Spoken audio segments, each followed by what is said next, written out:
Hi, this is Hiroki Kuro and welcome to Vancouver Startups YouTube channel. In this channel, we'll be talking about Vancouver startups, and as a startup founder, I'll be talking and sharing my tips, tricks, and experience around starting a startup. So in this video, I'll be talking about Japanese unicorn startups. Japanese unicorn startups are not that well known, and this is a great opportunity. They're actually quite undervalued compared to other US or Chinese startups. So let's go. Hi, so I'm going to be talking about Japanese unicorn startups.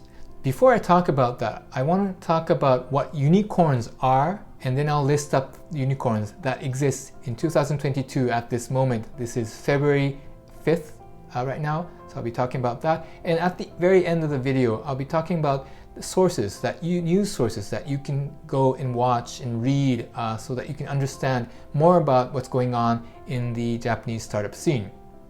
To begin with, let's talk about unicorns. A lot of people talk about unicorns, but some people might not know what the definition is.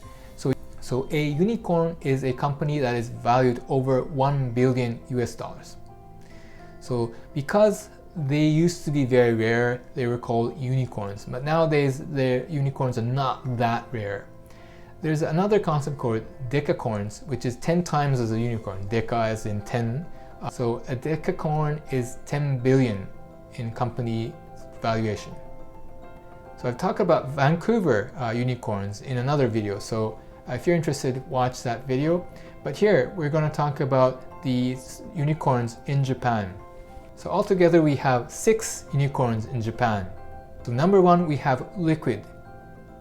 Liquid is a crypto trading platform. And for all the companies, I've listed the URL, the link for each company below. So if you're interested, you can click that.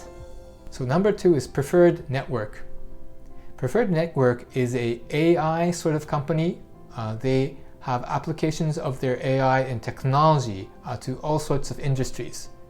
It's a very B2B tailored company, but a lot of companies use their technology to analyze for new opportunities or get more insight in large volumes of data that they would have never been able to do so. Number 3 is Playco. Placo is a game company. It's a pretty new company. I think they're 2 or 3 years old. They have simple games that you don't have to download, and they're growing very fast. Lots of users and exciting.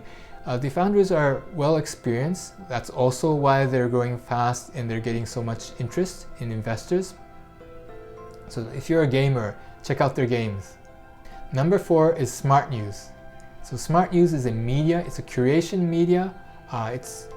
If you're in the US, I think some people would have their apps. It's growing very fast in the US market. They have actually a lot of media creation companies in Japan, and SmartNews is one of them, but they're doing really well outside of Japan, and therefore their growth is enormous. So number 5 is SmartHR. Kind of indicated in the name of the company, it's an HR company. I think you may know a company called Zenefits. It's kind of similar kind of concept. SmartHR provides service only in Japan. If you have a new hire, you would have to set up her account, get her social insurance ready, and all that paperwork and document submission and all that. SmartHR takes care of that. So they have a platform where you can accumulate all your employer's information in a safe manner, and also be able to communicate with government-related offices to meet the compliance, the law regulation when you hire somebody. And lastly, number 6, we have Spiber. So Spiber is an interesting company. If you love Spider-Man, you might love Spiber.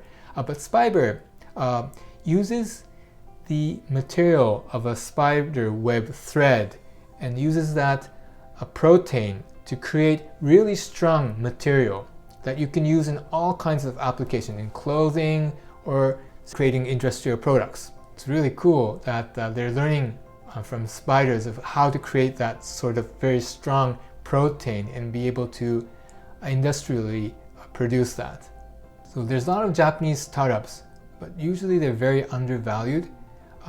If a company, let's say a SaaS company, would go IPO, it would be valued like at least 1/10 of that compared to the US. You can argue that, oh, they only serve the Japanese market, so that's, that makes sense. But if you find an opportunity that actually their service could be transferred outside of Japan, I think you have found a great investment. So there's plenty of like SaaS companies, but there's also a lot of companies, let's say Spiber, that's like biotech, there's like fusion generator technology companies, so much to discover.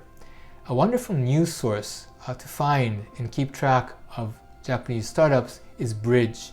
And I'll put a link in below. They provide English information. Unfortunately, a lot of Japanese startup news is in Japanese, so it's kind of tricky to keep up with everything.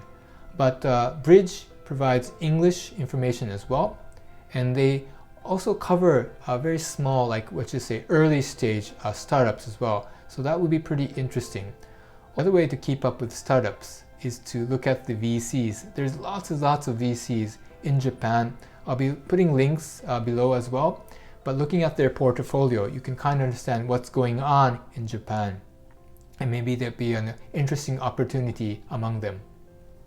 So recently there's a lot of foreign investment that's starting to come to Japan. There are PE funds, whatnot.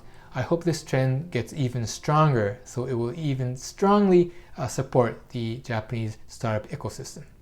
Thank you very much for watching this video to the very end. I hope this video was of help to you. If it was, please click the like button and subscribe. I'll be posting more videos going forward about startups, Vancouver startups, Japanese startups.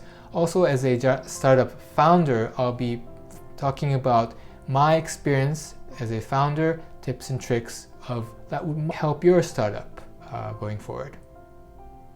So till next time, see you, bye.